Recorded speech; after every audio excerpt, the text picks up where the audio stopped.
Social মিডিয়াতে ঢুকলে প্রায় শুনি কল রেকর্ড ফাঁস হয়েছে। এটা মূলত আমাদের ভুলের জন্যই হয়। একটা সেটিংস এর ভুলের কারণে আমরা এই ধরনের বিড়ম্বনায় পড়তে হয়। আজকে একটি সেটিংস দেখিয়ে দিব যেটার কারণে মূলত কল রেকর্ড গুলো বাইরে লিক হয়। তো সেটিংসটা বন্ধ করার জন্য আমাদের চলে যেতে হবে ফোনের সেটিংস অ্যাপে। এখানে এসে সার্চ করতে হবে গুগল লিখে। ওকে, গুগলে ট্যাপ করব। এখানে আমাদের জিমেইলটা শো করবে। এটার পরে ক্লিক করলে এরপর গুগল অ্যাকাউন্টে চলে যাব।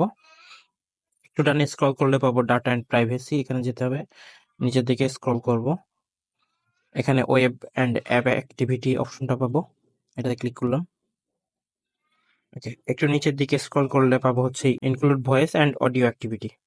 এটা মূলত টিক করা থাকলেই আপনার কল রেকর্ডটা লিক হওয়ার সম্ভাবনা থাকে। তো আমি আগে থেকে অফ করে রাখছিলাম, এই যে আবার অন করলাম। আপনাদের এখানে অন করা থাকতে পারে, এটা জাস্ট সিম্পলি ট্যাপ করবেন।